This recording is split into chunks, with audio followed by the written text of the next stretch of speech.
ശ്രീ ഷൈജു ആന്റണി ഇന്ന് ഏറ്റവും ഒടുവിലായി RSSനോട് അനുഭവമുള്ള ഓർഗനൈസറിൽ വന്ന ലേഖനത്തിൽ പറയുന്നത് ക്രൈസ്തവ വിശ്വാസത്തെയും അവഹേളിക്കുന്നതാണ് എന്നുള്ളതാണ്. അതായത് ദൈവപുത്രൻ തെറ്റ് ചെയ്താൽ പിന്നെ ദൈവത്തിന് വേറെ വഴിയില്ല, ദൈവം കറുത്ത മാലാഖയെ അയക്കും എന്ന് പറഞ്ഞിട്ടുണ്ട്. അപ്പോൾ ദൈവപുത്രൻ എന്ന് പറയുന്നത് യേശുക്രിസ്തുവാണ്, യേശുക്രിസ്തുവിനെ അവഹേളിക്കുന്നു തുടങ്ങിയവയാണ് വാക്കുകൾ. ഈ സിനിമയുടെ പശ്ചാത്തലം അങ്ങ് ഒരു കണ്ട സിനിമയായിരിക്കും.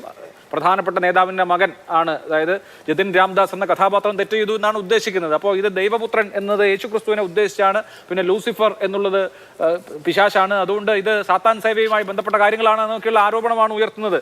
ഇപ്പോൾ ഈ സംഘപരിവാറിന്റെ അണികൾ ചെയ്തതുപോലെയുള്ള പ്രതിഷേധം എന്തുകൊണ്ടാണ് ക്രൈസ്തവരായ ആളുകൾ ചെയ്യാത്തത്? നിങ്ങൾക്കൊരു വേക്കപ്പ് കോൾ ആണിത് എന്ന് പറഞ്ഞുകൊണ്ടാണ് ഈ ലേഖനം പുരോഗമിക്കുന്നത്. അപ്പോൾ ക്രിസ്ത്യാനികൾ ആരെങ്കിലും ഇതിനെതിരെ ഇനി വാളുമായിട്ട് വരുമോ? അഭിലാഷേ, ഇതിനകത്ത് ഇപ്പം നടക്കുന്നത് നേരത്തെ സന്ദീപ് വാര്യർ പറഞ്ഞതുപോലെ തികഞ്ഞ ഒരു രാഷ്ട്രീയമാണ്. അതിൻ്റെ അപ്പുറത്തേക്ക് ഒന്നുമില്ല. ഈ സിനിമ എന്ന് പറയുന്നത് ഒരു ഫിക്ഷനാണ്, അതൊരു ഡോക്യുമെൻ്ററി അല്ല. ഒരു ഡോക്യുമെൻ്ററി ആയിരുന്നെങ്കിൽ ഈ പറഞ്ഞതെല്ലാം കാണിക്കാമായിരുന്നു.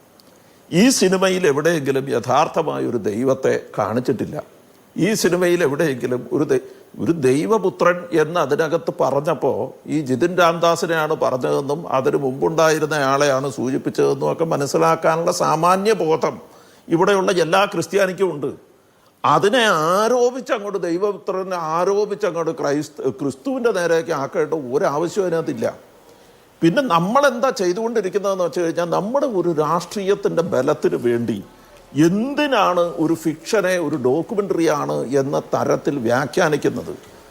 എന്നെ കണ്ട കോഴീനെ കട്ടെന്ന് തോന്നുമോ എന്ന് ചോദിച്ചതുപോലെയാണ്. ഒരാവശ്യവുമില്ലാതെ കൃത്യമായി ഒരാവശ്യവുമില്ലാതെ ഇത് നമ്മുടേതാണ്, ഇത് നമ്മളെക്കുറിച്ചാണ് പറഞ്ഞത് എന്ന വ്യാഖ്യാനത്തിൽ ഒന്ന് ആലോചിച്ച് നോക്കിയാൽ മതി. ഇതിനു മുമ്പ് ഇവിടെ രാഷ്ട്രീയ കൊലപാതകങ്ങളെക്കുറിച്ചുള്ള സിനിമകൾ ഉണ്ടായിട്ടുണ്ട്.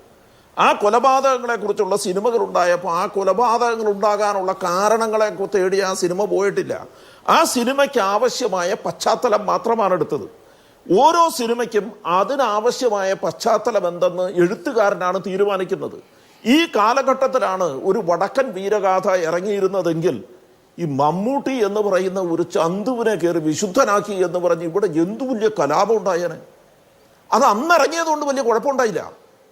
ഇന്നെങ്ങാനുമാണ് ഇറങ്ങിയിരുന്നതെങ്കിൽ ചതിയൻ ചന്തു എന്ന് പറഞ്ഞിരുന്നയാളെ ഒരു വിശുദ്ധനായ മനുഷ്യനാക്കി അവതരിപ്പിച്ചു എന്ന് പറഞ്ഞ് MT വാസുദേവൻ നായർക്കെതിരെ കൊലവിളി നടത്തിയതില്ലേ? എന്തുകൊണ്ടാണ് നമ്മളിത് അന്ന് ആ കാലഘട്ടവും ഈ കാലഘട്ടവും തമ്മിലുള്ള വ്യത്യാസമാണ് നമ്മൾ തിരിച്ചറിയേണ്ടത്. ആശയപരമായി ഒരു ഒരു സിനിമയുടെ ആശയത്തെ നിങ്ങൾ എതിർക്കുന്നത് പോലെ അല്ല. ഒരു സിനിമയെ അപ്പാടെ നിങ്ങൾ ആലോചിച്ച് നോക്കണം. ഒരു പാൻ ഇന്ത്യൻ സിനിമ പോലുമല്ല, ഇതൊരു അന്താരാഷ്ട്ര തലത്തിൽ ചിത്രീകരിക്കപ്പെട്ട ഒരു സിനിമയാണ്. ഇന്ത്യക്ക് പുറത്ത് ഈ സിനിമ കണ്ടിട്ടുള്ള ആളുകളുടെ അഭിപ്രായങ്ങൾ നിങ്ങൾ കണ്ടു നോക്കണം. ഒരു മലയാള സിനിമയിൽ അന്താരാഷ്ട്ര തലത്തിലുള്ള ഒരു മേക്കിംഗ് ഉണ്ടായിരിക്കുന്നു എന്ന് പറയുന്ന അനേകം പേരെ ഞാൻ കാണിച്ചു തരാം. അപ്പൊ ഇതൊരു അന്താരാഷ്ട്ര തലത്തിൽ. എന്നിട്ട് എന്താണ് ഈ BJP രാഷ്ട്രീയക്കാർ അല്ലെങ്കിൽ ഈ വലതുപക്ഷ രാഷ്ട്രീയത്തിലെ തീവ്ര വലതുപക്ഷക്കാർ, മുഴുവൻ BJPക്കാരെ ഞാൻ അങ്ങനെ പറയുന്നില്ല, കാരണം പലരുമായി നമ്മൾ സംസാരിച്ചപ്പോൾ അവരാരും അങ്ങനെ ആ അഭിപ്രായമുള്ളവരല്ല. അവർക്കാർക്കും ഇവർ ഈ പറയുന്ന അഭിപ്രായങ്ങളോട് യോജിപ്പില്ല. RSSകാരിൽ പോലും പലർക്കും അതിനോട് യോജിപ്പില്ല. എന്നാൽ അവരുടെ ഇടയിലെ കുറെ തീവ്ര വലതുപക്ഷ നേതാക്കളുണ്ട്. അവർക്ക് ചില പ്രത്യേകമായ അജണ്ടകളുണ്ട്. ആ അജണ്ടകൾ മുന്നോട്ട് വയ്ക്കാൻ വേണ്ടി അവർ പ്രചരിപ്പിക്കുന്ന ഈ കാര്യത്തെ അവരുടെ ഇടയിലെ തന്നെ മിതവാദികൾ അതിശക്തമായി എതിർക്കുന്നുമുണ്ട്. ഇത് നമ്മൾ കാണാതിരുന്നു കൂടാ എന്നുള്ളതാണ് ഏറ്റവും പ്രധാനപ്പെട്ട കാര്യം. അപ്പൊ ഇവിടുത്തെ പ്രശ്നം എന്താണ്? ഇവിടുത്തെ പ്രശ്നം ഒരു കൃത്യമായ ഒരു രാഷ്ട്രീയം പറയണം. ആ രാഷ്ട്രീയം എപ്പോഴും ഒരു മുസ്ലിം വിരുദ്ധതയായിരിക്കണം, അല്ലെങ്കിൽ വർഗീയതയുള്ള ഒരു രാഷ്ട്രീയമായിരിക്കണം. ഇവിടെ അഭിലാഷ് നേരത്തെ ചൂണ്ടിക്കാണിച്ചതുപോലെ തീവ്രവാദത്തെ എതിർക്കുന്ന അല്ലെങ്കിൽ തീവ്രവാദികളിൽ നിന്ന് രക്ഷപ്പെട്ട് ഓടി വരുന്ന മുസ്ലിങ്ങളെ സ്വീകരിക്കുന്ന ഒരു ഹൈന്ദവ കുടുംബത്തെ അവിടെ കാണിക്കുന്നുണ്ട്. അതിവർ കണ്ടില്ല. അതിനകത്ത് ഒരു നല്ല വൈദികനെ കാണിക്കുന്നുണ്ട്. അതിവർ കണ്ടില്ല. എന്തിനാ ഇവർ കാണാതെ പോകുന്നത്?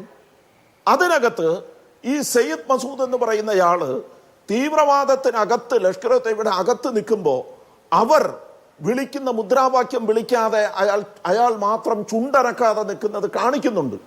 എന്തിനാ ഇവർ കാണാതെ പോകുന്നു? അതിനകത്ത് സിംബോളിക്കായി പല കാര്യങ്ങളും കാണിച്ചിട്ടുണ്ട്. ഇതൊന്നും ഇവർക്ക് കാണാൻ പറ്റാത്തതിന്റെ ഒരു കാരണം, ഇവർക്ക് ഒരു സിനിമ എന്താണ്, ഒരു നാടകം എന്താണ്, എങ്ങനെയാണ് ഒരു സിനിമയുടെ പശ്ചാത്തലം രൂപപ്പെടുക, ആ പശ്ചാത്തലത്തിൽ നിന്ന് എങ്ങനെയാണ് കാണേണ്ടത്, ഒരു ഫിക്ഷനെ എങ്ങനെ ഫിക്ഷനായി കാണണം, എങ്ങനെയാണ് ഫിക്ഷനെ ഒരു ചരിത്രം പറയുന്ന ഒരു ഡോക്യുമെന്ററിയായി കാണാതിരിക്കേണ്ടത് എന്നുള്ളതിനെ കുറിച്ചുള്ള സാമാന്യ ബോധം ഇവർക്ക് നഷ്ടപ്പെട്ടു പോയത് കൊണ്ടാണ്. ശരി, അവർക്കത് മനസ്സിലാകുന്നില്ല. ശരി, സിനിമ കണ്ടിട്ട് മനസ്സിലാകാത്തതാണ് പ്രശ്നം എങ്ങനെയാണ് സിനിമയെ കാണുന്നത്. എന്നുള്ളതാണ് താങ്കളുടെ പോയിന്റ്.